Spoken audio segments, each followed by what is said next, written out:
जो कानून सम्मत नहीं है वो जायज नहीं। जंगल राज का अर्थ होता है कि जो प्रक्रिया के अनुसार कार्रवाई नहीं होगी तो जंगल राज हो जाएगा, और वोट जब मिल जाएगा तब हम कहेंगे कि हम में शक्ति आ गई है। तो जो नेताजी हैं वो मांगते हैं कि हमको वोट दो, पद पर आ गए तो हम जो कहेंगे वही कानून हो जाएगा। पुलिस को पूरी छूट दे दी गई, वो कानून बन जाएगा। ओरमा ग्रुप, जो सोचता है वो करता है, आपके अपने सपनों का आशियाना। नमस्कार, भारत लाइव देख रहे हैं आप और मेरा नाम है उत्तम कुमार। देखिए, बिहार में जिस सुशासन की गाथा सीएम नीतीश कुमार गाते हैं, जब जब चुनाव आता है तो सुशासन वाली जो बात है, सुशासन की जो सरकार है, वो बार बार इस बात को दोहराते हैं। 20 सालों तक जो गृह विभाग है वो सीएम नीतीश कुमार के पास रहा है, लेकिन 2025 के चुनाव के बाद जब मंत्रालय का बंटवारा हुआ तो वो गृह विभाग की जो जिम्मेदारी है वो बिहार के मुख्यमंत्री उप मुख्यमंत्री सम्राट चौधरी को ये जिम्मेदारी गृह विभाग की मिली है। कई मुद्दों पर बातचीत करेंगे। अभी हमारे साथ बिहार के पूर्व डीजीपी अभय आनंद सर है, सर से बातचीत करेंगे। सर, सबसे पहले सर आपको बहुत बहुत स्वागत है। धन्यवाद सर। आपका लंबा सर करियर रहा है पुलिसिंग में। सीएम नीतीश कुमार जो सुशासन की जो गाथा जो जनता के बीच में गाते हैं, उसमें सर आपका बहुत अहम योगदान रहा है। सर धन्यवाद आपको ये मानने के लिए कि मेरा भी योगदान था उसमें। बिल्कुल। अब सर एक सवाल मेरा ये रहेगा कि बिहार के जो उप मुख्यमंत्री हैं सम्राट चौधरी, उनको गृह विभाग की जिम्मेदारी मिली है। क्या क्या बदलाव सर अब देखने को मिल सकता है? सर आप पूर्व डीजीपी रहे हैं, आपके पास काफी सर अनुभव है, इस पर सर कुछ आपकी राय चाहेंगे? सर उनके साथ इंटरेक्शन का या काम करने का प्रोफेशनली कभी मौका नहीं मिला है, इसलिए आइडिया नहीं है। तो कहना बहुत मुश्किल होगा मेरे लिए, क्योंकि मुझे जानकारी नहीं है। बिल्कुल। लेकिन सर जब से उन्होंने गृह विभाग की जिम्मेदारी उनको मिली है, उन्होंने पदभार भी ग्रहण कर लिया है। अब ये कहा जा रहा है कि बिहार में योगी मॉडल आएगा। इस सब तरीके की बात चल रही है। योगी मॉडल का नाम आते ही कहीं ना कहीं यूपी में जिस तरीके से अपराधियों पर इनकाउंटर हुए, इसकी छवि लोगों के मन में आती है। सर देखिए, जहाँ तक मेरा संबंध है, मैंने पुलिसिंग जो किया 37 साल, और पढ़ाई जो मैंने की, बिल्कुल, एकेडमी में जो मैंने सीखा, मुझे एक ही मॉडल आता है और वही मैंने पढ़ा, सीखा और किया है, और उसका नाम है कानून का मॉडल।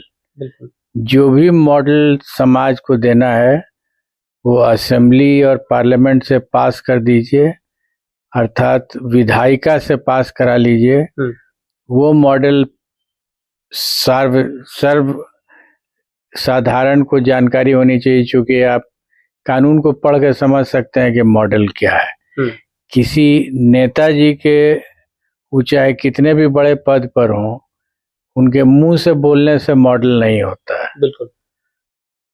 अब सर सवाल ये रहेगा कि बार बार, हालांकि अभी आपने जवाब जो है उसका दिया है, लेकिन फिर भी सर एक सवाल आपसे ये रहेगा कि जो उप मुख्यमंत्री हैं या फिर बिहार के मुख्यमंत्री हैं, वो लगातार कहते रहते हैं कि हमने पुलिसिंग को पूरी छूट दी है, वो जैसे चाहेंगे काम कर सकते हैं। आपको क्या लगता है, छूट दी जाती है उतनी? छूट कोई दे ही नहीं सकता है। छूट अगर दी जा सकती है तो उसको असेंबली या पार्लियामेंट से पास कराना पड़ेगा कि पुलिस को पूरी छूट दे दी गई, वो कानून बन जाएगा। बिल्कुल। अगर ये कर सकते हैं तो छूट हो जाएगा, नहीं कर सकते हैं तो छूट नहीं है। नहीं कर सकते हैं तो कोई यहाँ नृप तो है नहीं कि एक पद पर आ गए तो हम जो कहेंगे वही कानून हो जाएगा। बिल्कुल। सर अब सवाल तो मेरे अंदर कई सारे हैं। सर एक सवाल आपसे लेंगे कि अब जितने भी अगर हम बातचीत करें तो कई पूर्व आईपीएस हैं, पूर्व डीजीपी हैं, जैसे आप आर.के. मिश्रा हो गए, पूर्व आईपीएस आनंद मिश्रा हो गए, पूर्व आईपीएस शिवदीप लांडे हैं। अब जो पुलिसिंग विभाग के जो अधिकारी हैं, कहीं ना कहीं पुलिसिंग विभाग छोड़कर, हालांकि वो तो रिटायर हुए थे, लेकिन अगर शिवदीप लांडे और आनंद मिश्रा की बात करें तो वो दोनों ने चुनाव लड़ा था। तो पुलिसिंग छोड़कर लोग चुनाव लड़ने में क्यों रुचि दिखा रहे हैं? मतलब ऐसे जानकारी के लिए आपसे पूछना चाहते हैं। ये तो आप उनसे ही पूछिए। आप ये प्रश्न कीजिएगा कि आपका इंटरेस्ट क्यों नहीं हुआ चुनाव लड़ने में। बिल्कुल, आपने क्यों नहीं लड़ा सर चुनाव? तो ये प्रश्न का उत्तर मैं दे सकता हूँ, लेकिन उनका क्यों इंटरेस्ट हो गया चुनाव लड़ने में, ये तो सही उत्तर वही दे पाएंगे। बिल्कुल। आपने सर क्यों नहीं लड़ा चुनाव? मेरा एक नेचर है बिल्कुल। कि मैं हाथ जोड़ करके किसी के सामने अभिवादन की मुद्रा में खड़ा हो सकता हूँ, लेकिन याचना की मुद्रा में नहीं रह सकता हूँ। और चाहे कितना बड़ा भी सशक्त व्यक्ति इस दुनिया का हो, नहीं मैं खड़ा रह सकता हूँ याचना की मुद्रा में। बिल्कुल। और चुनाव में याचना ही है और उसके अलावा कुछ नहीं है। हर समय आप चुनाव के कैंपेनिंग के दौरान खड़े होकर के हाथ जोड़ते हैं कि इस बार हमको वोट दीजिएगा। बिल्कुल।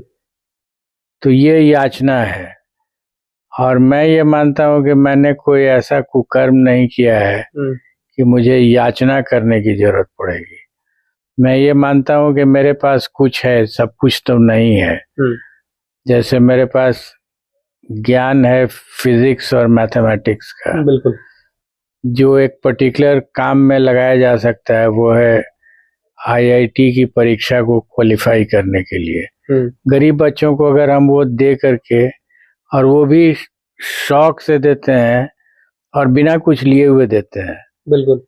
आप अगर गौर से देखिएगा इलेक्शन के दौरान, तो जो नेताजी हैं वो मांगते हैं कि हमको वोट दो, और वोट जब मिल जाएगा तब हम कहेंगे कि हम में शक्ति आ गई है। बिल्कुल। तो शक्ति भीख मांग के तो नहीं आ सकती है, याचना करके शक्ति नहीं आती है, तपस्या करके आ सकती है। तपस्या का अर्थ होगा कि आप जो देते हैं, जो याचना, जो आप हाथ जोड़ करके मांगते हैं किसी से, ऊपर है वो आपको आशीर्वाद देता है, वो सही हुआ। लेकिन आप पहले दे दीजिए और तब हम अपनी शक्ति का एहसास कराएंगे समाज को। ये प्रक्रिया ही मुझे अजीब तरह की लगती है।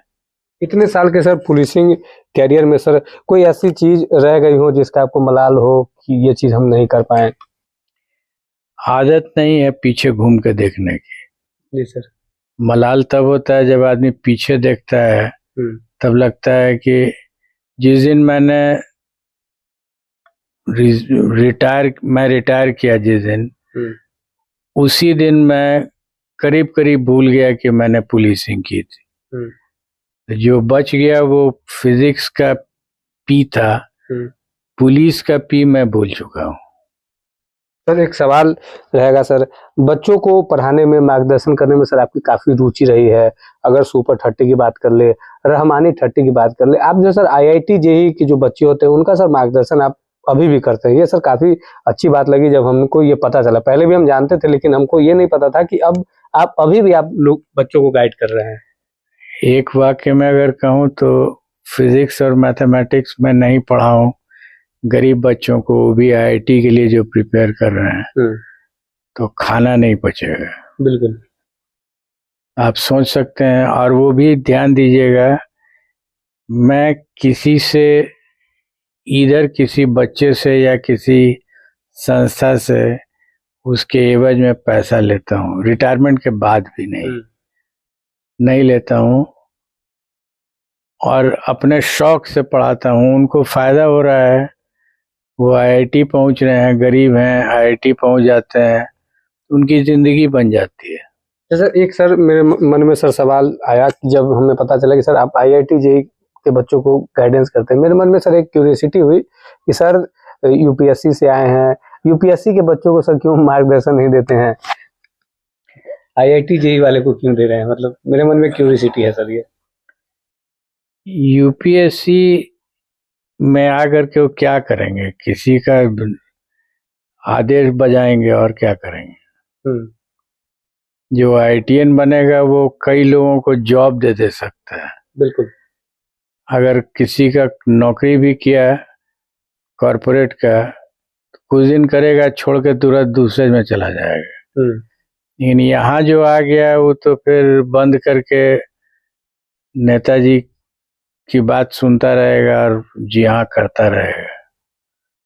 नीतीश कुमार के साथ आपने काम किया है, करीबी रहे हैं पुलिसिंग विभाग में, नीतीश कुमार मुख्यमंत्री रहे हैं 20 सालों तक, अभी भी वो मुख्यमंत्री है, लेकिन गृह विभाग उनके पास था सर। क्या कुछ ऑर्डर मतलब कि क्या कुछ उसमें कहा जा सकता है कि अब गृह विभाग पहले उनके पास था, अब सम्राट चौधरी के पास है।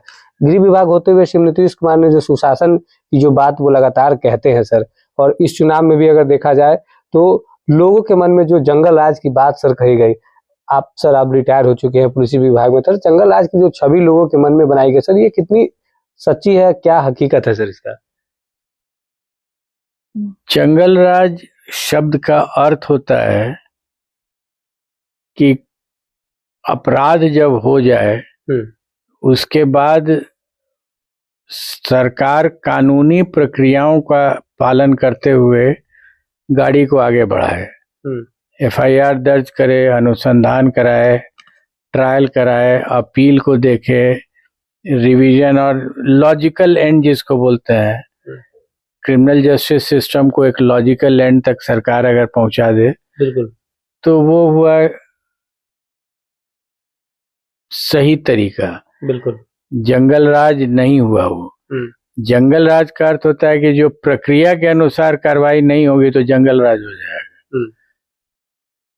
और सर एक सवाल ये रहेगा कि जिस तरीके से अब इस बिहार चुनाव में ये कहा गया कि हम जो है लोगों को सरकारी नौकरी देंगे, 1 करोड़ सरकारी नौकरी की बातचीत की गई सर, और उसमें सरकारी नौकरी भी है, रोजगार भी है, और जिस तरीके से पुलिसिंग विभाग की जिम्मेदारी मिली है सम्राट चौधरी को, इस पे सर क्या कुछ कहेगा? क्या कुछ बदलाव सर देखने को मिल सकता है? क्योंकि सर पूर्व डीजीपी रहे हैं, अभी भी डीजीपी हैं, बातचीत होती होगी सर, क्या कुछ राय मशवरा कभी कुछ होता है इस पे, लॉ एंड ऑर्डर पे कभी बातचीत होती है बिहार में? किसके साथ?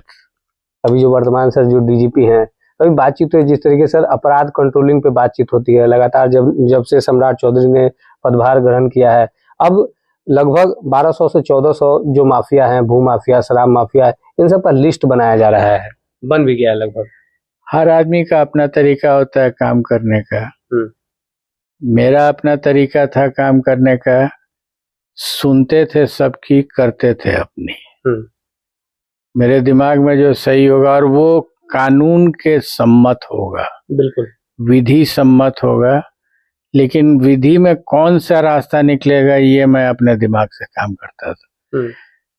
तो इसलिए कौन आदमी क्या बना रहा है, कैसे कर रहा है, उसकी अपनी शक्ति है, अपनी सोच है, तो करने दीजिए उनको। अच्छा, फिर एक जो एनकाउंटर का जो चलन है, मतलब कहा जाता है कि एनकाउंटर करिए, पुलिसिंग विभाग में ये कितना मतलब सही है एनकाउंटर करना, या फिर ऑपरेशन लंगड़ा जो चल रहा है, इस पे सर आपकी क्या कुछ प्रतिक्रिया? जो भी तरीका पुलिस अपनाएगी चाहे जिस पीरियड में हो, वो विधि सम्मत होना चाहिए।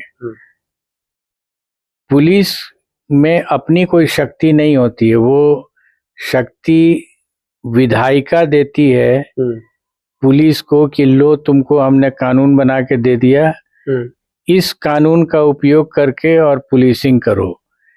लेकिन अगर वो कानून में बना हुआ नहीं है तरीका और पुलिस डिसाइड करे कि हम कानून तोड़ करके करें, तो उचित नहीं है। ऑपरेशन लंगड़ा या फिर इनकाउंटर जो ये जायज है मतलब आपके हिसाब से सर? जो कानून सम्मत नहीं है वो जायज नहीं है, सीधी बात। ये पूर्व डीजीपी अभय आनंद सर हैं, सर से कई मुद्दों पर बातचीत हुई है, हालांकि बातचीत करने में मैं भी कई बार कंफ्यूज हुआ हूं, लेकिन सर से बातचीत हुई है। पूरा वीडियो आप भारत लाइव पे देख रहे थे, धन्यवाद। आपके सपनों को हमने सजाया है, ई होम्स पैनोरामा को हमने बनाया है। ई होम्स मेरा एक सपना था जिसपे मैं पिछले 4 साल से काम कर रहा था। हमने जो बनाया है वो सबने है माना। ई होम्स पैनोरामा में हो आपका भी आशियाना। और फाइनली हमने 2021 में इस प्रोजेक्ट को लॉन्च किया। बहुत लोग अप्रिशिएट कर रहे हैं कि पूर्णिया जैसे शहर में, बिहार के, एक तो बिहार की बात करें उसमें भी पूर्णिया जैसे छोटे जगह में इस तरह का लाइफस्टाइल देना, ये सुन के हम लोगों को बहुत अच्छा लगता है। ई होम्स में हमने कुछ और भी किया है, जैसे हम जिस जगह में रह रहे हैं हमारे फैमिली सिक्योर हो, उनको सिक्योरिटी का ध्यान में रखा है। आपकी सुविधा और सुरक्षा आपके लिए खास है। ये आपका विश्वास है। इसमें आर्टिफिशियल इंटेलिजेंस का 7 लेयर सिक्योरिटी का हमने इस्तेमाल किया है। लश ग्रीन कैंपस को बनाया है। यदि हमारा बाउंड्री वाल है तो वो वर्टिकल गार्डन है। ये जितनी भी फैसिलिटी होता है एक इंटरनेशनल टाउनशिप में ई होम्स है, ये हम लोग विश्वास नहीं कर पा रहे हैं। जो भी हमारे मित्र दोस्त या जो भी हमारे बाहर के बाहर आते हैं तो हम लोगों को बहुत अच्छा सुनने को मिलता है और बहुत अच्छा क्रेडिट मिल रहा है। वो सारा हमने सिर्फ एक बिल्डिंग नहीं बनाया, हमें एक बहुत अच्छा लाइफस्टाइल दिया ई होम्स में, और मेरा एक सपना था जिसको मैं आज फुलफिल होते हुए देख पा रहा हूँ। ये आपका आवास है। ई होम्स पैनोरामा में अब आपका निवास है। E Homes Panorama, luxurious lifestyle redefined. Panorama Group, जो सोचता है वो करता है। अगर ये वीडियो पसंद आई और वह बिहार के राजनीति और बिहारियत से सरोकार रखेनी तो सब्सक्राइब बटन दबा के चैनल के सब्सक्राइब कर ली। ओजे एगो घंटी बा, ओकरा बटन दबा देला से कुल सटीक और मारक खबर रुआ मुफ्त में मिल जाई। अगर रुआ पत्रकारिता के हमनी के नया प्रयोग में सहयोग कर चाहतानी तो ज्वाइन बटन दबा दी। पेटीएम नंबर नोट कर ली 9386